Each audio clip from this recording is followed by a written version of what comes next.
staff to come up with even more of an action plan of things that can be done to address this. And I would want to note off the top too that tonight the focus is on an increase in drug use in the community and public safety. This is a separate issue from issues of homelessness. And so tonight the focus is on drug use and public safety. So in that regard, Chief Cummings, I'd invite you, if you would, to highlight for council some of the initiatives that have been put in place over the last couple of weeks by your department. Thank you, Your Worship. Ironically, I've been on vacation for the last 2 weeks, but I've been in contact with my management team every day as a result of the ongoing issues that we're all currently aware of.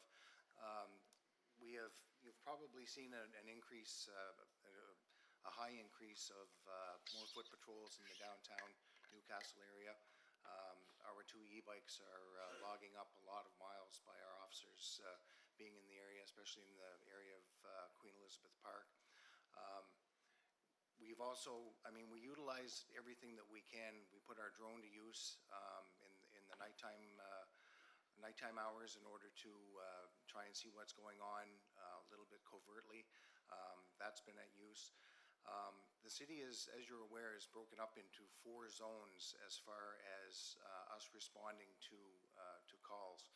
At any given time, there is usually 5 members of patrol who are split up into those 4 zones.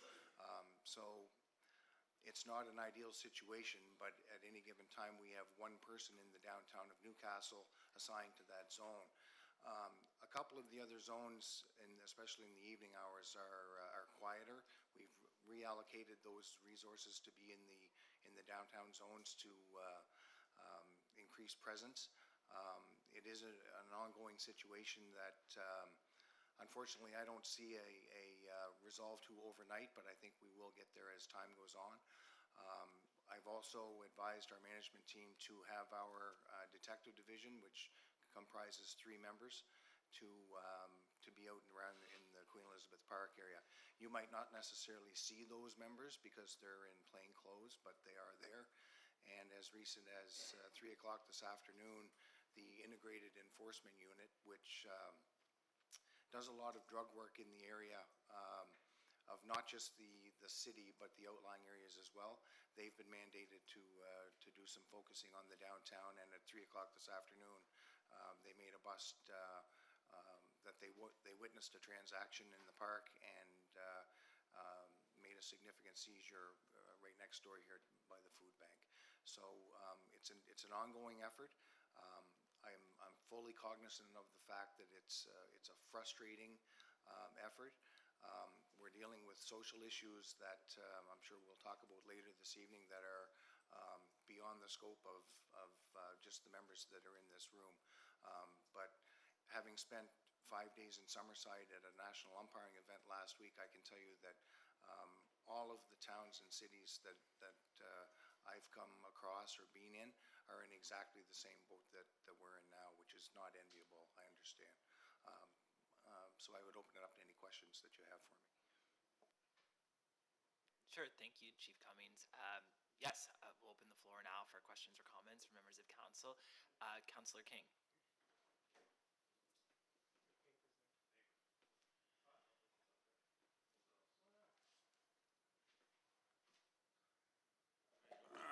Thank you very much. Brian, do we still have our police students as police for the summer? Can we get them to, or are they gone? Are you referring to the police cadets from the police academy? Yeah, so ironically, those students just started their training at the Atlantic Police Academy on July the 27th. This normally a class runs from January until December, or the end of September, 1st of October. This class went in July, so we won't have those students until over the Christmas holidays when they come out and do their on-the-job training. We will have, once the NBCC gets up and running as of today, the Police Foundation students who align very well with our department, and we get some of them to come and do foot patrols once they get up and running and get some training under them. And they're very well connected to our department, but that's transitioned until probably, I'm going to say late October, 1st of November, before we can get those students. I don't know if it's a funny question, but I'm just wondering, do the police have an option to search somebody if they think they have drugs, or can they? And can a civilian report it to the police office? I'm sure they can. So through the chair to Councillor King, no, we can't go strictly on suspicion. We have to have reasonable grounds. And sometimes some reasonable grounds it's always a floating bar, depending on the situation that you have in front of you and the information that you have. Mere suspicion is not enough. But to your second question, we would encourage citizens to call us anytime they have information, because the information that they give us may give us that information that gets us over the reasonable grounds to be able to search somebody. Sometimes it's a very slippery slope. If you end up searching people and something happens and you didn't have the grounds to search them, maybe injuries occur, that sort of thing. So it can be a very slippery slope that you're on. Yeah, thank you for that. And I know what you're saying, but say if I was in the park in Chatham and I seen a drug trade going back and forth in people's hands, the money and whatever drugs they had. So if I can report that to you folks, couldn't you charge these people then if I'm still there and tell them they still have it? Or can you? I'm just curious because people are curious too. Yeah, through the chair to Councillor King. So therein lies the rub in your question. What you've witnessed is a transaction. To say what the transaction included is very difficult for us. It could have been cigarettes as opposed to crystal methamphetamine. So that's why it's important for us to gather all the information that we can when it comes to getting information from the public. For instance, the incident that took place today in the park here that ended at the food bank, our members, what they witnessed got them over the reasonable grounds threshold to be able to search somebody. So it's an ever-changing process when you're dealing with certain individuals. The scenario that you just cited to me might not be enough to get you to make an arrest. Now, if the two individuals were known and you happen to see some drug use take place as a result of that transaction, that might get you over the reasonable grounds bar. Thank you for that. And I just want to thank you and thank your crew for catching a few of them anyway today. Appreciate that. Keep up the good work. We're trying. Thank you. Councillor Richard? Yes, thank you. Yes, back to the chief. I'm just a question. I know it's a complex issue, and it's going to require probably some work from all government levels to get to a point where we can gain some control on this. And I think for me, the one thing I heard this week that resounded was public safety. People are concerned about being able to come downtown with their children or whatnot and use our facilities in our parks. And business owners have also expressed the same thing, being able to run a business and not have to worry about some of the things that they're having to deal with. So I guess my question is what, in terms of public safety, what as a police force do you see would be your biggest challenge right now that you have, and what would you need in terms of helping to get over the hump on that challenge? Thank you. So through the chair to Councillor Richard. So public safety for myself and for our department trumps everything. That's the whole reason that we exist. If you're asking me bluntly, and I believe you are, it comes down to manpower and more members. If I had that, then I could reallocate to different areas and decreased response times. You're never going to eradicate every incident. It's just not going to happen. I think we're probably all aware of the incident that made Facebook of the gentleman that had a knife and a machete up around a certain residence or business on King George Highway. We had that individual in custody within 32 minutes of the call coming in. But 32 minutes seems like an eternity when things are happening and things are going bad. So if to your question, it would be manpower and allocating those resources and lowering response times.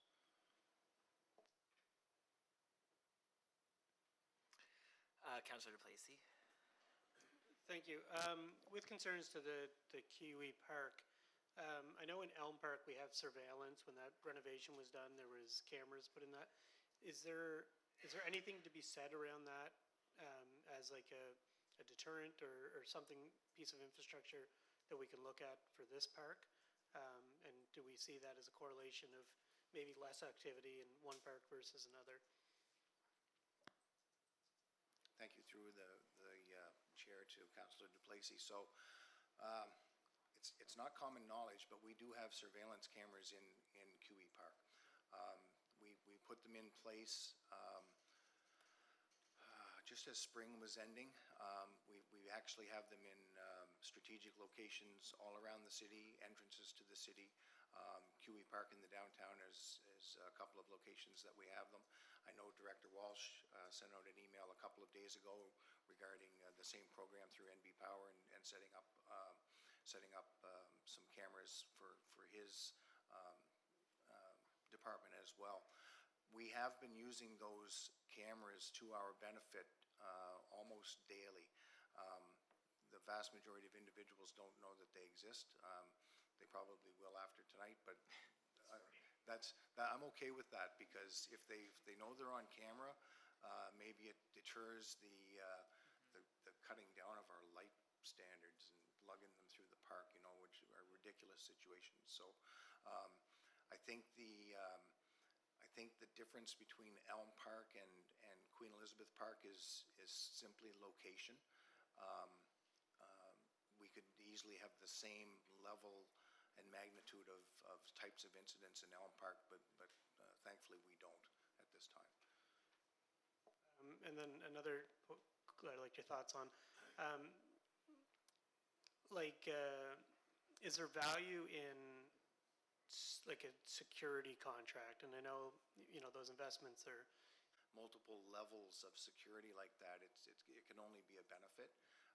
I realize it comes down to budgetary dollars and those types of things, and obviously back when we put the budget through, this wasn't as big an issue as it is now. Sometimes the problem with security officers is that the people that they're dealing with know that they're exactly that, security officers, and they become very defiant, knowing that they may not have all the powers and equipment and means to get to a proper resolve. But that doesn't mean that they don't have a radio or a cell phone and can call us and lower that response time, and they're there to maybe act as a deterrent. So that's not something that I would be against at all. And then on the addiction side too, I know the mobile crisis unit, when Chief Brian was here, we talked about it an awful lot about collecting that data and making sure that we build that case for support. I'm well aware that within Horizon, the mobile crisis unit is often unstaffed, minimally staffed. So I don't know if there's something that, as we do prepare to take action, a letter of advocacy around that mobile crisis unit and getting further investments and retention, whatever the retention strategies need to be at the government level. I think it's something that as a municipality we can lobby for. But I'd also note, I was talking to one of the gentlemen that organized the event in the park this week with some of the service providers, and there was one gentleman that I know, homeless, gets into trouble, and had met folks at that event that were there from a Moncton rehab, and because he was in the moment, and they know he's in a moment of readiness, he's been trying to get into detox, they offered him a bed there on the spot. He gave his bike to someone, and he went with them, and now he's in rehab. So there's almost a need too for like a readiness response. So we know folks that are on a Tuesday they're ready, Wednesday they're ready, and on Thursday they're not ready. But we're only responding to crisis. But there needs to be a snap, mobilization around folks when they're in the moment of readiness. because it's super difficult on the addiction side to get folks that the help that they're looking for. Um, you know, and there's people trying very hard to get those folks the help that they're looking for, but things that we can maybe lobby for as a collective going forward. But appreciate the work, and yeah, thanks for the update. Councillor Arsenault. Thanks, and I know that we're going to have a lot more discussion around this in planning and things like that, but given the recruitment challenges right now that you're facing and other departments are facing across the province and the Maritimes really, and I guess piggybacking a little bit on Councillor Duplessis, so we do have bylaw officers that right now are a 9 to 5, I believe, or in and around that. Do you think that there would be some value in, you know, in some shift work there where they are more uniformed, let's say, as a deterrent than a security officer might be, and have they do work directly with you already, so maybe looking at shift work for our bylaw officers versus, you know, with additions of security or whatever that may be, but while there's still challenges in recruiting, might that be some sort of a solution? Yeah, through the chair to Councillor Arsenault, I think what you're suggesting is a very good idea. It would be varied shifts, those types of things. We do have a very good working relationship with the bylaw crew that we have right now. We actually have a meeting scheduled with the city manager and city treasurer in the next couple of weeks to renew the contract, and that's something that we can talk to them about at that time. They are very easy to get along with, so I'm sure they would be open to those types of suggestions. Thanks. Councillor Harris. Thank you, Worship. First, Chief, I guess I'm happy to hear that the integrated drug unit was here today. I guess you know, we do have members involved. We were involved with that over the last few years, so it's great to see that they're in the communities. I think that's a major issue. I mean, the drugs that are going around the park are small, usually smaller examples of it, and there's always a head to every snake, and the head of the snake is what that unit was put together for, right? And I think that's got to be more into our city now to see if we can start with that. Just a few questions, Chief. Going back to Councillor Richard and Councillor Arsenault, I mean, obviously we need a quick fix, and the quick fix is obviously more patrol people. Obviously, it's, you know, budget time's coming up, and that's something that we're gonna look at, same as you were gonna look at with the bylaw. But I know I talked to you before, like for overtime, like to get an officer just in the downtowns, you know, preferably QE for now, to bring the tensions down, to calm the people's nerves down around the area. Just you know, what's the chances of an overtime shift, or do you need approval from council, or I know you guys kind of stand by yourself, so how would that work? So through the chair to Councillor Harris, so we actually have something that we've had in place for many years now called target policing. So it's target driven. So you know, for an example, one specific weekend, the Bay of Inn weekend, we may have a target policing for the marine vessel to be out on the river for more exposure,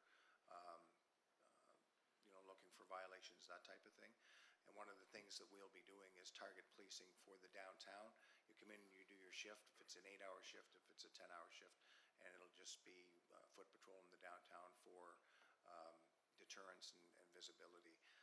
We all know that a police officer on foot generates a lot more talk than seeing one go by in a police cruiser and then not seeing them again for another hour because they were tied up at a call and somewhere else in the zone. So I think having that presence and utilizing the target policing strategy is certainly something that is well tailored for what we're seeing right now. That's perfect, Chief. Thanks for that. Also, I guess, and I'm gonna go back. Like, you know, I feel bad for all police forces, I guess, what they have to deal with now with the social issues, and I go back to the courts and our system for Canada for laws and penalties, but I remember reading about 6 months ago that we did have an individual in the city that I think was caught stealing, I don't know, 30 or 40 times. It was an absurd number, and you know, the judge that time in his probation put those 30 days before he could come back into the city of Miramichi. Is that something that, after a while, you only can slap someone in the hand so many times, and then it's like the individual you caught a few weeks ago with the up on the business that you were talking about. He was out the next day, is what I understood. So, and I'm not sure if that's anything, but I think it's just more for your officers too to go every day, get a call every 48 hours, arrest the same person for the same thing. It's got to draw on them too. So I have something that can be done. Also, I imagine there's a chief of police meeting coming up pretty soon. I assume. I imagine it's going to be the talk of. I would think your meetings. You guys need you need help. You need help in that case. I think with the court system. I think that's something that's major. Not saying that everyone's got to be put away like in the U.S.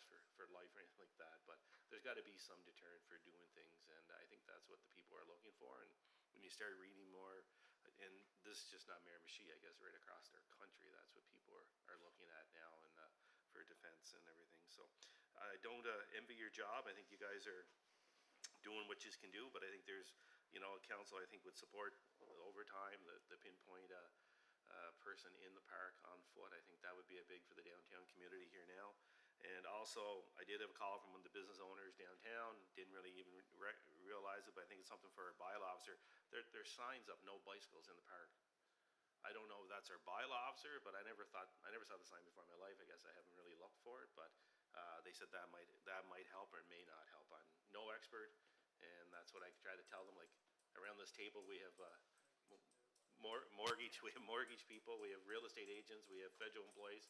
We don't have any expert on this, and all the help we can get, we're definitely here to help and try to do the best we can, but there's no answer to this. But if there's something that you can bring back, I'm more than willing to listen to make this right. Through the chair to Councillor Harris, I agree with you on all accounts. The no bicycles in the park signs are there because I looked at them just before I came into the meeting here tonight. I believe it's a bylaw. The problem is you put the run to them once and you come back an hour later and they've got the bike in the park again. You don't want to get into a physical confrontation over a bike, but the regulation is there.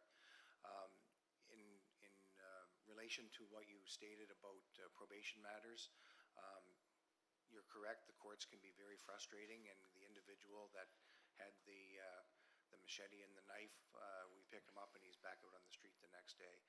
I have seen probation orders that have the judges, specifically Judge Lorden, I remember him putting individuals on probation not to be within the city of Miramichi for a certain period of time. I remember another individual that couldn't stop.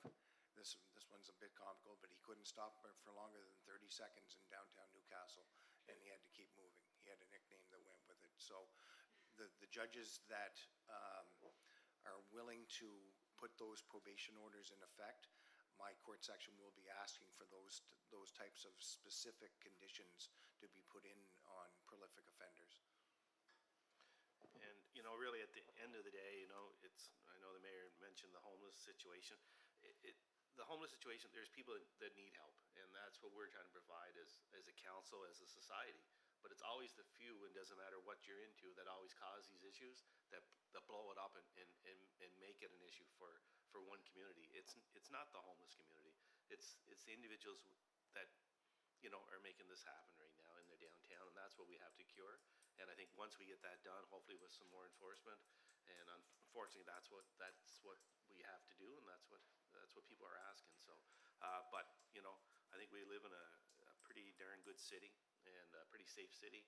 I don't believe we're in a crisis. I think Gaza is in a crisis. I don't think City of Miramichi is in a crisis.